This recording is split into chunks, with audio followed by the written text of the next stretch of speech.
Alléluia. Alors aujourd'hui, on est la fin de semaine de la Saint-Jean-Baptiste. Alors levons-nous et chantons l'hymne national. On ne chante pas le Haut-Canada, le jour de la Saint-Jean-Baptiste. Bien, vous saurez-tu pas que la première fois que l'hymne national canadien a été chanté, c'était à la Saint-Jean-Baptiste. C'était sur les plaines d'Abraham. C'était le 24 juin 1880. Oui, et c'était un hymne national pour les Canadiens français, ceux qui sont devenus des Québécois aujourd'hui. Ah, mais on s'est fait voler l'hymne national et tout ça. Mais on ne rentrera pas dans la politique aujourd'hui, mais on est fiers quand même d'être ce qu'on est et d'être les descendants de qui on l'est et de continuer à faire briller la flamme, l'ardeur de la langue française dans cette Amérique, n'est-ce pas? Ce matin, donc, à cette jour de la, pas jour de la Saint-Jean, mais de la fin de semaine de la fête nationale, on veut quand même souligner quelque chose de spécial au niveau national. Et ça, c'est la raison pour laquelle je prends quelques minutes en début de ce message pour souligner qu'aujourd'hui, on veut recueillir une offrande spéciale de soutien pour le ministère Appui de Pointe. Vous savez, les gens du ministère Appui de Pointe, pasteur Grant Frick et son épouse Anne-Claire étaient ici pour faire une présentation il y a déjà quelques mois à ce sujet-là. Puis on avait dit à cette occasion-là qu'on recevrait une offrande lors de la fin de semaine de la Saint-Jean. Alors on veut honorer cette promesse-là qu'on a faite. Et ce ministère exerce, c'est une présence d'aumônier au sein des élus de l'Assemblée nationale. Et l'approche, c'est que parce que les politiciens et les politiciennes sont d'abord des personnes, Appui de Pointe offre un service d'aumônerie pour répondre aux besoins personnels et spirituels des élus de l'Assemblée nationale du Québec. Alors, nous nous efforçons de mieux connaître nos représentants élus et de comprendre leurs devoirs et leurs responsabilités. Les gens d'Appui de Pointe s'occupent de prier régulièrement pour les élus. Et ils ont une équipe de prière avec eux aussi. Et puis, il y a des prières qui ont déjà été préparées pour chacun des élus, tout à fait spécifiques. On prie pour les élus, quel que soit leur parti, car nous croyons que lorsque Dieu bénit, il nous bénit tous. Nous restons attentifs aux moyens de mieux servir les dirigeants et nos communautés par la prière, le service et les relations interpersonnelles. Et parce que les gens du ministère Appui de Pointe croient avoir reçu un appel clair à servir les membres de tous les partis du spectre politique, nous tenons, disent-ils, à garder une position clairement non partisane. Alors, Appui de Pointe, c'est un ministère donc en soutien aux leaders de l'Assemblée nationale du Québec. Ils évitent aussi intentionnellement d'aller chercher du financement gouvernemental pour soutenir leur travail ou leur activité. Ils disent, nous sommes entièrement financés par des donateurs.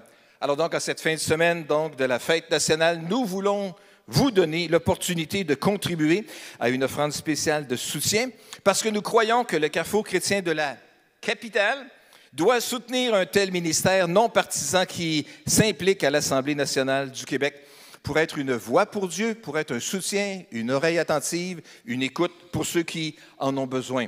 Et bien sûr, être capable de leur partager l'espérance et la foi que nous avons en Jésus-Christ. Alors, si vous voulez donner, il y a plusieurs façons de le faire et puis on vous le rappellera à la fin de la réunion. Mais notamment aujourd'hui, il y aura une table dans le hall, dans le foyer, avec un terminal qui accepte les cartes de débit et de crédit pour faire votre contribution. Alors, ce sera possible de le faire aujourd'hui parce qu'il n'y a plus grand monde qui traîne du papier dans ses poches ou de la monnaie non plus. Mais c'est plutôt en plastique que ça se passe. Alors donc, il y aura un terminal pour pouvoir vous aider de cette façon-là. Mais ce matin, ce que j'aimerais vous parler, c'est du secret de la fraîcheur. La fraîcheur, la verdure. Avez-vous noté à quel point les champs sont verts de ce temps-ci? En fait, le ciel est plus bleu, il est rendu blanc, gris. Il pleut beaucoup. Et parce qu'il pleut beaucoup, bien, on a de la verdure. C'est beau de la fraîcheur. Comment ne pas être émerveillé devant un panier de fraises fraîches? Pas les fraises de la Californie, là. Tu sais, des fraises du Québec, des fraises de l'île, hein? C'est pas tout à fait le même élan émotionnel qu'on a devant un panier de fraises défraîchies, vieillies, foncées, rapetissées. Vous voyez l'image, là? Ça serait peut-être bon dans des confitures éventuellement, peut-être même dans une tarte, mais moins à déguster tout simplement comme ça. La fraîcheur, ça inspire. Hein? Une laitue fraîche. Ou une laitue dont les feuilles brunissent. Puis dont le cœur est comme brunâtre, là. C'est pas pareil, c'est pas le même élan, hein? On pourrait dire la même chose pour des fleurs, etc., etc. Vous comprenez le concept que la fraîcheur, c'est rafraîchissant à quelque part. Et on trouve une belle image dans la Bible pour parler justement de la vie spirituelle qui peut être pleine de fraîcheur. Et on va regarder ça ensemble ce matin. Ça se trouve dans le psaume 1, à partir du verset 1. Heureux l'homme qui ne marche pas selon le conseil des méchants, qui ne va pas se tenir sur le chemin des pécheurs et qui ne s'assied pas en compagnie des moqueurs. Mais toute sa joie, il la met dans la loi de l'Éternel, qu'il médite jour et nuit. Et voici la fraîcheur. Il prospère comme un arbre planté près d'un courant d'eau. Il donne toujours son fruit lorsqu'en revient la saison. Et son feuillage est toujours vert. Tout ce qu'il fait réussit. Quelle belle image ici, hein? Nous avons de fraîcheur, de dynamisme, de croissance, de santé, de quelque chose de rafraîchissant. La Bible nous dit ici que l'homme qui ne s'arrêtera pas sur les conseils d'être influencé par l'un et l'autre et les différentes mentalités ou réflexions ou pensées que l'un ou l'autre pourrait avoir, mais qui va plutôt mettre ses pensées, son cœur dans la loi de l'Éternel et qui va la méditer, sera comme cet arbre-là. Un arbre planté près d'un courant d'eau. Et lorsque l'arbre est planté près d'un courant d'eau, il va donner du fruit dans la saison et le feuillage va rester vert. L'image du psalmiste poursuit en disant « Tout ce qu'il fait réussit ». Ça vous inspire-tu d'être un bel arbre vert? Aimeriez-vous donner du fruit tout le temps quand vous en avez besoin? Aimeriez-vous que votre feuillage reste toujours vert? Qu'on ne devienne pas fané, flétri, bruni? Préférez-vous pas que tout ce que vous faites, vous allez le réussir? Bien sûr, tout le monde veut ça. C'est clair que tout le monde veut ça. Mais le secret se trouve où? Le secret se trouve dans la fraîcheur. L'arbre planté près d'un courant d'eau sera capable de donner son fruit lorsque la saison se présente et son feuillage va rester vert. Dans un autre psaume, le psaume 23, nous voyons la même image aussi, pas avec l'arbre, mais quand même aussi avec la fraîcheur. Quand nous lisons « L'Éternel est mon berger, je ne manquerai de rien. Grâce à lui, je me repose dans des prairies verdoyantes. » Encore une fois, la fraîcheur, il y a de la verdure. Et c'est lui qui me conduit au bord des eaux calmes. La prairie verdoyante où la brebis conduite par le bon berger va être capable de se reposer, elle est située pas trop loin d'eau calme. Un petit ruisseau, une petite rivière, plus qu'une rigole, un lac peut-être, hein? Mais au moins il y a des eaux calmes qui sont là. Et le psalmiste David dit ici, c'est lui, c'est l'Éternel, c'est mon berger, lui qui prend soin de moi, qui va me conduire là, près des eaux calmes. Dieu veut nous conduire près des eaux calmes, il veut nous conduire dans des prairies verdoyantes. C'est beau la fraîcheur de la vie spirituelle d'un chrétien, n'est-ce pas? Mais je ne sais pas pour vous, mais parfois ça m'arrive, moi, d'être déçu. Déçu dans la vie. Déçu par moi. On peut être déçu de différentes façons dans la vie, par nos limites, par nos circonstances dans lesquelles on se trouve, peut-être par notre entourage. Jésus a dit à ses disciples qu'ils auraient beaucoup de tribulations à expérimenter dans le monde. Ça fait partie de la vie. Il y a plusieurs personnages dont nous retrouvons l'histoire, le récit dans la Bible, qui vivaient des moments de difficulté, des moments pénibles, des moments qui n'étaient pas joyeux. Anne, par exemple, dans l'Ancien Testament, était infertile. Et plus le temps avançait, plus elle désespérait de porter un enfant. Elle était en train de sombrer dans la tristesse et dans l'amertume. Dans le Nouveau Testament, nous trouvons Paul, l'apôtre, qui affrontait une violente tempête en mer. Oh, il avait bien donné un conseil, mais le capitaine du bateau avait largué les amarres en mettant la vie de tous les passagers en danger. Mais finalement, après avoir déployé de grands efforts pour préserver le bâtiment, ils ont tous été capables de nager jusqu'au rivage pour avoir la vie sauve. Dans l'Ancien Testament, il y avait le roi Saül, qui était envieux de David, qui l'a poursuivi dans tout le pays d'Israël en vue de le tuer.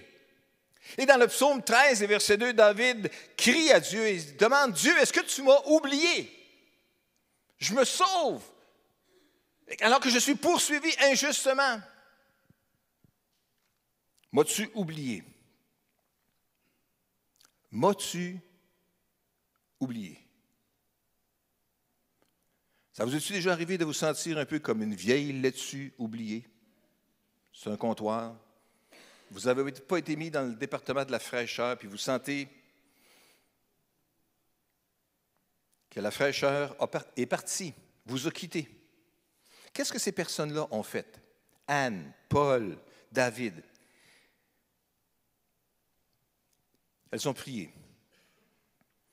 La Bible nous dit que Anne a crié à Dieu et lui a demandé un fils. Elle a repris espoir lorsqu'elle a remis son avenir à l'Éternel. Paul a été encouragé lorsqu'il a vu les marins désespérés en leur affirmant que Dieu les délivrerait. David s'est concentré sur la bonté immuable de Dieu au lieu de s'attarder à ses circonstances et a retrouvé espoir. Pour combattre le désespoir, on peut passer du temps avec Dieu. On va penser alors à son grand amour pour nous plutôt qu'à la situation désespérante, difficile que nous expérimentons peut-être à ce moment-ci. Est-ce qu'on peut retrouver la fraîcheur? Après des moments de se sentir d'avoir été laissé sur le comptoir. Est-ce que Dieu avait abandonné David? Alors que lui, il crie, « Seigneur, m'as-tu abandonné? » Parce qu'il se sentait abandonné. Mais est-ce qu'il l'était dans les faits abandonné par Dieu? Voyons donc. Quand on lit la Bible, on voit très bien que Dieu il est toujours fidèle, il est toujours capable d'avoir son regard sur ses enfants et sur ceux qu'il aime. Et puis, il va être capable de les protéger, les garder, les soutenir. Il va souffrir avec eux dans les moments plus difficiles ou pénibles qu'il aura à vivre, sans toujours donner l'explication de pourquoi il y a ces périodes-là à traverser. Mais la question pour nous ce matin, peut-on retrouver la fraîcheur? Et si oui, comment?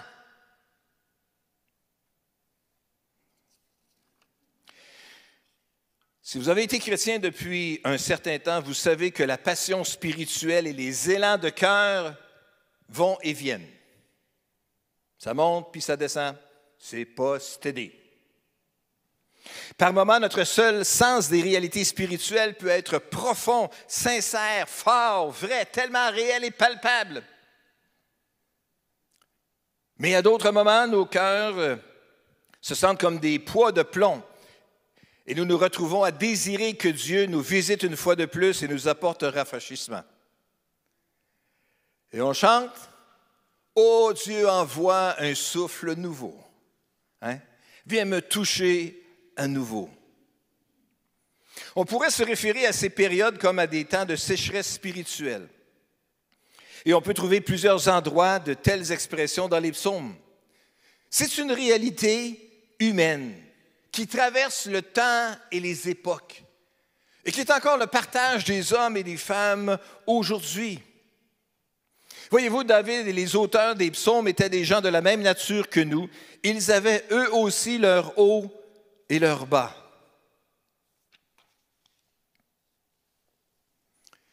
C'est quoi qui cause ça, une sécheresse? Bien, je suis allé voir dans le très célèbre dictionnaire Google. qui m'a informé avec une profonde sagesse que le déficit d'eau est la principale cause de la sécheresse. Ah, c'est profond. Le déficit d'eau et des températures élevées sont les principales causes de la sécheresse. C'est vrai, c'est marqué de même. En cas de précipitations insuffisantes durant l'hiver et le printemps, entre septembre et mars, les réserves d'eau ne peuvent pas se recharger comme elles devraient pour maintenir un équilibre hydrologique suffisant. Mais on peut se reprendre au début de l'été, et puis on l'a expérimenté beaucoup au Québec cette année. Mais la sécheresse est un état d'aridité provoqué par des précipitations plus faibles que la normale pendant une période prolongée et elle cause des dommages étendus à la végétation et empêche sa croissance. On a vu ces dernières années à quel point le manque d'eau et la chaleur extrême peut provoquer des feux de forêt qui sont difficilement contrôlables ou impossibles à contrôler, qui dévastent des milliers d'hectares, produisent des dégâts épouvantables. Comment peut-on retrouver la fraîcheur? Qu'est-ce qui occasionne la sécheresse? C'est le manque d'eau. Alors, où est-ce qu'on peut retrouver la fraîcheur? Proche de l'eau. Regardez votre voisin et dites-lui, il faut chercher de l'eau. Il faut chercher de l'eau. Il faut chercher de l'eau. Comment peut-on retrouver la fraîcheur? En cherchant de l'eau. Quand la vie est dure, qu'est-ce qu'on fait? Parce qu'on vit tous des épreuves. Certaines sont plus pénibles que d'autres. Et celle-là semble s'éterniser. À moins de réfléchir aux bonnes choses, nous n'éprouvons plus de joie et l'espoir nous échappera. On vit comme une sécheresse. Et comme j'ai mentionné tantôt, le roi David a vécu des moments très difficiles après avoir perdu un enfant et avoir perdu son meilleur ami. Il a dû fuir devant Saül qui tentait de l'assassiner. Plus tard, il a dû fuir devant son propre fils qui était responsable d'une mutinerie. Mais même dans ces moments-là, David a trouvé la paix et l'espoir en son Dieu. Et comment David a-t-il pu se confier en l'Éternel? Parce qu'il avait appris à méditer. Il se concentrait sur la nature, sur les voies et la volonté de Dieu pour mieux le connaître et pour chercher à lui obéir. Il était inspiré par ce que Dieu a fait, par ce que Dieu faisait. À quoi réfléchissons-nous pendant la journée? C'est quoi qui occupe nos pensées? Est-ce qu'il y a une période dans la journée où est-ce qu'on réserve du temps pour Jésus? Ça, c'est une bonne idée. Pour certains, selon le cadran biologique, c'est mieux tôt le matin. Pour d'autres, tôt le matin, ce n'est pas un bon moment de concentration. Tout est dans le nuage, rien n'est reparti encore. C'est à d'autres moments de la journée. Peu importe quand c'est, est-ce que c'est le moment de la journée, mais est-ce qu'on réserve un temps pour Jésus à quelque part dans la journée? La vérité, c'est qu'on a besoin de se souvenir régulièrement de Dieu, de notre Créateur. David a trouvé la paix dans le milieu de l'agitation en étant capable de s'orienter toujours sur Dieu. Et dans le fond, on serait sage si on ferait la même chose aussi. Oui, mais vous me direz, tu sais, pasteur, dans la vie dans laquelle on vit, on ne peut pas juste tout le temps juste rester assis puis s'appuyer sur Dieu et faire confiance à Dieu. Aide-toi et le ciel t'aidera. C'est dans les Proverbes, dans les psaumes. Ah, c'est pas dans la Bible, ça. Aide-toi et le ciel t'aidera. Il semblerait que ça a été pour la première fois cité dans une fable de La Fontaine. Ben oui, Jean de La Fontaine lui-même. En fait, c'est dans la fable Le charretier embourbé. Qui connaît le charretier embourbé? Ah, si j'avais dit la cigale et la fourmi, bien là, oui. Hein? Ou le renard et le corbeau. Ça s'arrête pas mal là pour moi. Là. Mais toujours est-il qu'à la fin du charretier embourbé, la conclusion, c'est « Aide-toi et le ciel t'aidera ». Mais il semblerait que Jean de La Fontaine ne l'a pas inventé de lui-même. On trouve même des traces de ce proverbe-là à partir du 15e siècle. Imaginez-vous, en 1400 déjà, on disait ça dans le monde de la francophonie. « Aide-toi et le ciel t'aidera », puis encore aujourd'hui, ça se dit. Hein? Mais l'idée, dans le fond, c'est que ça incite à la responsabilité plutôt que de juste rester dans la passivité. Le charretier en Bourbier, c'est un gars, on comprendra que son 4x4 était resté pris dans la boue à quelque part et puis quelqu'un lui conseille de juste prier Dieu, de l'aider à s'en sortir de là. Ben, aide-toi, le ciel t'aidera, commence à pousser, organise-toi avec des amis, puis après ça, on verra à quel point que Dieu va t'aider, peut-être en t'envoyant des amis. C'est un peu ça qui est le concept. Fait qu'on comprend bien l'idée que c'est sûr qu'on a besoin de faire quelque chose, mais qu'il faut aussi être capable de s'appuyer sur Dieu. En vérité, on ne trouve pas ça dans... Il y a des chrétiens qui pensent que ça se trouve dans la Bible. Ben non, ça ne se trouve pas dans la Bible. Jean 3,16, ça, c'est dans la Bible. Oui, oui. C'est par la grâce que vous êtes sauvés, par le moyen de la foi. Ça aussi, c'est dans la Bible. Mais aide-toi, le ciel t'aidera, ce n'est pas dans la Bible. Par contre, ce qui est dans la Bible, c'est arrêtez et sachez que je suis Dieu. Dieu nous invite à nous arrêter.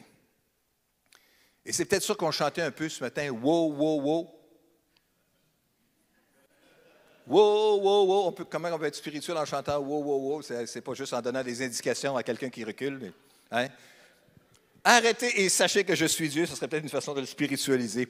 Maintenant, vous ne chanterez plus jamais wow, wow, wow de la même façon. Hein? Puis là, les gens vont vous dire, comment tu fais pour te sentir spirituel en chantant wow, wow, wow? Ben, c'est parce que ça me rappelle que j'ai besoin d'arrêter et de savoir combien Dieu est grand. C'est bon, hein? Tout le temps, toutes sortes de réflexions qu'on peut avoir dans la vie et qui nous aident à être capables de servir Dieu avec fraîcheur. Dieu nous invite à nous arrêter. Il peut le mieux nous enseigner, nous pouvons mieux le discerner sa volonté quand on se calme en sa présence. Mais encore une fois, est-ce que dans notre vie active ou suractive, on est trop occupé pour écouter Dieu? On peut simplement reconnaître notre dépendance du Seigneur, puis s'arrêter. Et dans le silence, le Seigneur a promis qu'il était capable de répondre, de combler nos besoins. Quand même qu'on a une tonne de choses à faire. Juste être capable de prendre un temps, d'arrêter, de se calmer le pompon un peu, de réfléchir à Dieu, de penser à la grandeur de Dieu et à sa puissance, de lire les Écritures. Il y a une fraîcheur nouvelle qui peut nous atteindre et savez-vous quoi? Il y a des pensées qui peuvent surgir dans votre tête sur des façons de résoudre les problèmes que vous aurez à vivre dans la journée. Simplement comme ça, calme. Il est sage pour garder notre fraîcheur spirituelle d'apprendre à ralentir, à se calmer et à simplement se tenir devant Dieu. Où est le secret de la fraîcheur? Le secret, c'est l'eau. Le secret, c'est avoir suffisamment d'eau autour de soi. L'eau, c'est la parole de Dieu. Hein? La Bible nous dit que l'homme qui ne marche pas selon le conseil des méchants, tout ça, toute sa joie, il la met dans la loi de l'Éternel qu'il médite jour et nuit. Et c'est alors qu'il médite la loi de l'Éternel jour et nuit qu'il est comme un arbre planté près d'un courant d'eau. Dans le psaume 19, David dit encore une fois, la loi de Dieu est parfaite. Elle redonne vie. Toutes ces affirmations sont dignes de confiance. Et aux gens sans détour, elles donnent la sagesse. La loi de Dieu, la parole de Dieu, la vérité, la Bible, les Écritures, est parfaite. Elle nous redonne vie. Est-ce que vous metteriez un petit peu de fraîcheur dans la laitue de votre cœur? Ou dans les petits fruits de votre vie? Est-ce que vous avez besoin d'un petit peu plus de fraîcheur autour de vous? Le secret se trouve dans l'eau. Et dans les Écritures, l'eau se trouve dans les Écritures. Avez-vous besoin de rafraîchissement aujourd'hui? Alors optez pour la simplicité. Reconnaissez le besoin que nous avons tous d'être à l'écart et de prendre un moment calme. Tournons-nous près d'un courant d'eau, près de la parole de Dieu. Elle redonne vie. Est-ce qu'on ne prendrait pas un petit peu plus de regain de vie ce matin? Le secret, c'est l'eau. Et si l'eau, c'est les Écritures. Alors, la réflexion qu'on peut faire ce matin, c'est comment je peux lire la Bible? Comment est-ce que je peux garder une passion pour lire la Bible? Qu'est-ce que vous lirez cet été? Oh, il y a toutes sortes de romans ou de choses que vous pouvez lire, mais est-ce que je peux juste vous inviter à considérer que dans votre lecture d'été, il pourrait y avoir aussi des passages des Écritures? Et pourquoi pas essayer de trouver une nouvelle traduction peut-être des psaumes? Et vous donner comme plan pour cet été, il y en a 150 psaumes, juillet, août, soixantaine de jours. Vous lisez 2 psaumes et demi par jour. Bien, disons, lisez 3 psaumes par jour. Dans une nouvelle traduction peut-être. Méditer, réfléchir là-dessus, ça va vous donner de quoi réfléchir et à penser. Et ça pourrait peut-être bien vous donner une fraîcheur nouvelle et un dynamisme nouveau à la fin de l'été. J'ai dit 3 chapitres, mais ça pourrait être 1. Mais prendre le temps, réfléchir, penser, méditer. Voilà où est le secret de la fraîcheur, près de l'eau. On a besoin d'eau pour retrouver la fraîcheur. On a toujours eu besoin d'eau pour garder la vie, pour être maintenu en vie. Puis on retrouve un bel épisode dans l'Ancien Testament, dans la vie d'Isaac, lorsqu'il fait déboucher des puits qui ont été bouchés par des opposants. Parce que ça arrive des fois que les puits sont bouchés et qu'il faut les déboucher. Mis dans la vie de tous les jours, ça veut dire qu'il pouvait y avoir peut-être des moments où est-ce que on allait régulièrement plonger peut-être dans les eaux de Dieu ou les eaux de la parole de Dieu, puis on vivait un rafraîchissement, ça faisait du bien à notre cœur, à notre âme. Mais à travers les mois, à travers les années, à travers les circonstances qui ont changé, l'horaire de travail ou toutes sortes de circonstances qui ont fait que c'était plus possible d'avoir ces mêmes moments-là. Et le puits a fini par être comblé par toutes sortes d'autres choses. Mais peut-être que le moment vient de déboucher les puits. Regardons ce qui est arrivé dans la vie d'Isaac au verset 17 de Genèse 26. Nous lisons Isaac partit et alla dresser son camp dans la vallée de Guérar où il s'établit.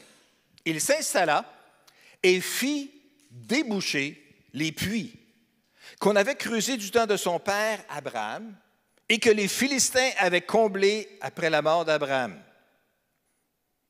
Et il leur donna les mêmes noms que son père.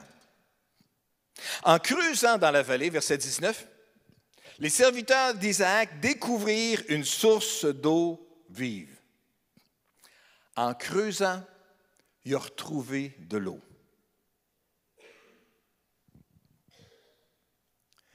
En creusant, vous retrouverez de l'eau. L'eau n'est pas disparue pour toujours.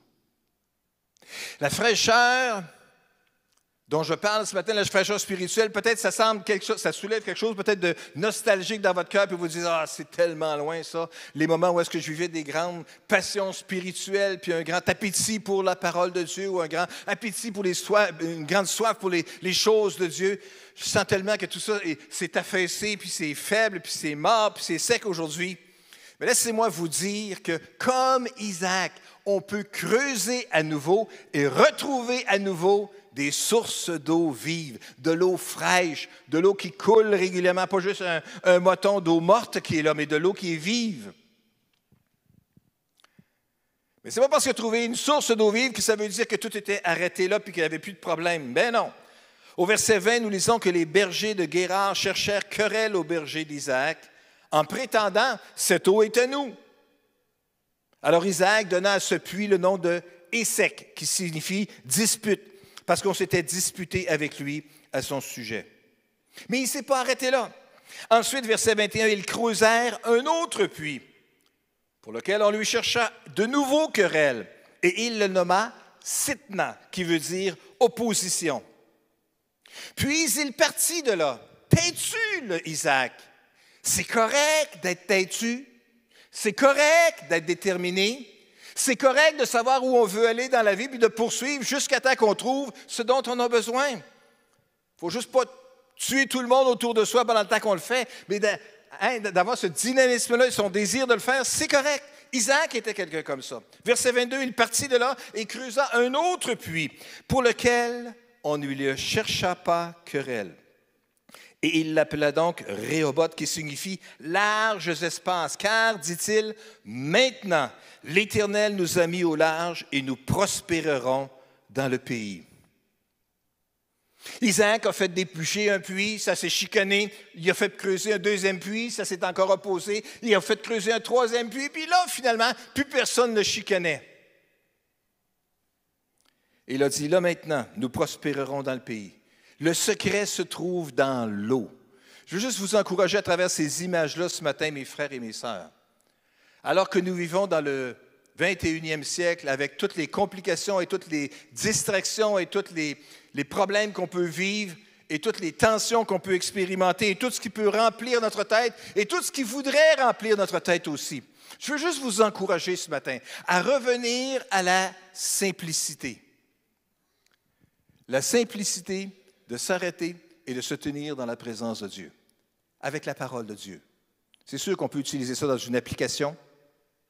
Je n'ai même pas pensé, à cause de mon âge et de mes carences en technologie, mais si j'avais été intelligent pour Saint-Saëns, j'aurais fouillé pour essayer de trouver une application, peut-être d'une nouvelle traduction plus fraîche des psaumes. Mais je n'aurais peut-être même pas fini le message, qu'il y en a déjà 3-4 qui vont l'avoir trouvé. En tout cas, tant mieux pour vous. Et si oui, bien, sentez-vous à l'aise de la partager avec vos amis et vos connaissances aussi, puis être capable de le faire. Je dis tout ça pour dire qu'on peut continuer à creuser et à chercher d'autres endroits où il pourrait y avoir de l'eau et de la fraîcheur et la vie spirituelle. Le secret pour la fraîcheur spirituelle, pour être capable de la maintenir, se trouve dans la présence de l'eau. Il est comme un arbre planté près d'un courant d'eau. Et c'est là qu'il va donner son fruit à sa saison. Il est bien trop de bonheur, mais est-ce que je pourrais demander aux musiciens de revenir, s'il vous plaît? Peut-être qu'il y a des gens qui vont se dire, pourquoi je continuerais à lire la Bible? Pasteur, un coup que j'ai eu le temps de tout lire d'un couvert à l'autre, de la Genèse jusqu'à l'Apocalypse, j'ai tout lu. Même les chroniques. Même les petits prophètes. Même le Lévitique.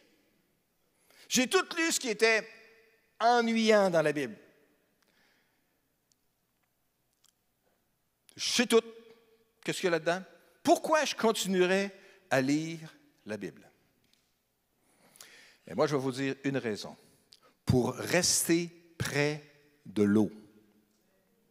Vous tenir proche de l'eau. C'est sûr que l'arbre, le matin, le midi ou le soir, il ne vit pas des grands frissons extraordinaires.